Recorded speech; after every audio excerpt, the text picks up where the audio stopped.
ये सब जो हमारी प्रॉब्लम्स हैं, whether it's related to fear और सक्सेस और ये और वो, ये सारी चीज़ें, इन सब चीज़ों का जवाब आज से हज़ारों साल पहले भगवत गीता के अंदर एक लाइन में क्लियर तरीके से बताया हुआ है। प्रॉब्लम क्या है कि हमको वो लाइन समझ नहीं आ रही। मुझे भी समझ नहीं आई थी जब मैंने पहली बार सुनी थी। वो लाइन क्या है आप सबको पता होगा कि कर्म किए जा, फल की इच्छा मत कर। जब मैंने पहली बार इसको सुना, मैंने कहा यार कर्म किए जा, फल की इच्छा मत कर, इसका मतलब तो यही हुआ ना कि ये तो बकवास है। क्योंकि आज के टाइम में अगर हम देखें अपने आसपास में तो इसका एग्जैक्ट ऑपोजिट हो रहा है। सबसे ज्यादा मेहनत कौन कर रहा है? एक रिक्शे वाला कर रहा है कि नहीं?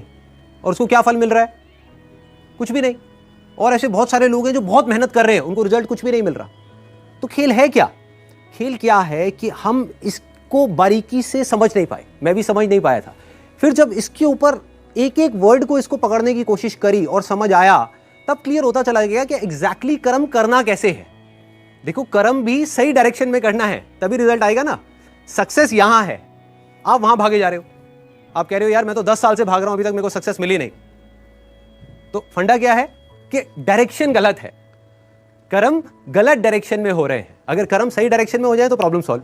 अब देखिए क्या है ये, कितना आसान है कि हमारे सारे डर खत्म हो जाएंगे और पूरी तरह से खत्म हो जाएंगे। सक्सेस जो चाहिए, जितना चाहिए वो हमको मिल जाएगा। इसका मतलब कुछ लोग क्या निकालते हैं कि कर्म किए जा, फल की इच्छा मत कर, इसका मतलब कि फल नहीं मिलेगा, जबकि ये नहीं है। भगवत गीता में जब भगवान श्री कृष्ण उनको अर्जुन को बोल रहे हैं तो वो किस लिए बोल रहे हैं? लड़ाई को हारने के लिए, लड़ाई को जीतने के लिए? लड़ाई को जीतने के लिए। वो भी एक इतना बड़ा युद्ध, उसको जीतने के लिए बोला गया है, ना कि हारने के लिए। तो अब देखिए किस तरीके से काम करता है। सबसे पहले देखते हैं कर्म क्या है। कर्म 3 लेवल पे होते हैं। एक है जो हम अपनी बॉडी से करते हैं, जो हम समझते हैं कर्म का मतलब कि जिसको हम मेहनत बोलते हैं, वो कर्म इंपॉर्टेंट है ही नहीं, मैटर ही नहीं करता। मतलब अगर उसकी इंपॉर्टेंस वाइज अगर आप मुझसे पूछो out of a scale of 100, मैं कहूंगा 1% है उसकी इंपॉर्टेंस। क्या बॉडी से क्या कर रहे हो वो मैटर नहीं करता। फॉर एग्जाम्पल 2 लोग हैं, 2 लोग एक ही काम कर रहे हैं, एक जैसा काम कर रहे हैं बॉडी से, दोनों ही एक आदमी को मार रहे हैं। एक मार रहा है अपने फायदे के लिए, दूसरा मार रहा है किसी और को बचाने के लिए। तो बॉडी के लेवल पे दोनों सेम कर्म कर रहे हैं, लेकिन माइंड के लेवल पे अलग अलग कर रहे हैं। तो दूसरा कर्म का जो स्तर है वो है जो हम बोलते हैं। तीसरा है जो हम सोचते हैं।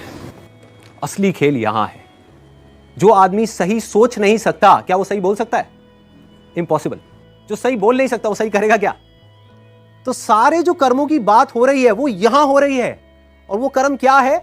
सोच के लेवल पे। और जिसकी सोच सही डायरेक्शन में हो गई, उसकी लाइफ सही डायरेक्शन में जानी जानी, उसको तो फल मिलना ही मिलना है। फल के बारे में जो मांग रहा है, सपोजिंगली हाथ ऐसे करके बैठे रहो कि हे भगवान मुझे फल दे दो, मुझे ये चाहिए, मुझे नंबर चाहिए, मुझे ये चाहिए, मुझे बिजनेस में पैसा चाहिए, मुझे जॉब में प्रमोशन चाहिए, सब कुछ मांगते रहो और कर्म सही डायरेक्शन में करो नहीं, तो क्या होगा? वो मिलेगा ही नहीं कभी भी। दूसरी तरफ से कुछ मत मांगो, लेकिन कर्म सही डायरेक्शन में करते चले जाओ, तो उतना मिलेगा जितना हम सब में से कोई सपने में भी नहीं सोच सकता।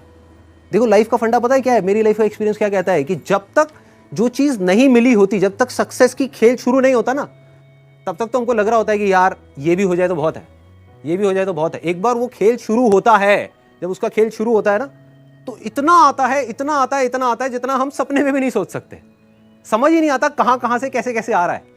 बस कर्म सही डायरेक्शन में होने चाहिए। अब वो सही डायरेक्शन में कैसे होंगे? अगर मैं बुद्धि की स्तर की बात करूं, जो उसमें महाभारत में समझाया गया है, 2 जगह है जहां पे आप अपने माइंड को लगा सकते हो।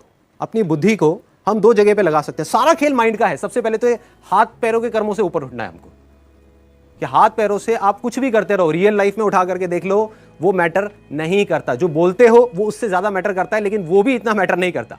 कोई आदमी बोलता तो बहुत बड़ी बड़ी बातें, जब करने की बारी आती है कुछ भी नहीं करता। ये अंदर कुछ और सोच रहा है, बोल कुछ और रहा है। जब ये तीनों चीजें सिंक हो जाती है कि जो आप सोच रहे हो वैसा ही आप बोल रहे हो और वही आप कर रहे हो, तब मिरेकल्स होना शुरू हो जाते हैं। तब कुछ एक्स्ट्राऑर्डिनरी होता है, तब हिस्ट्री क्रिएट होती है, तब वो चीज होती है जिसके लिए सक्सेस बहुत छोटा वर्ड है। सक्सेस से कुछ बहुत बड़ा हो जाता है जो हमने सपने में भी नहीं सोचा होता।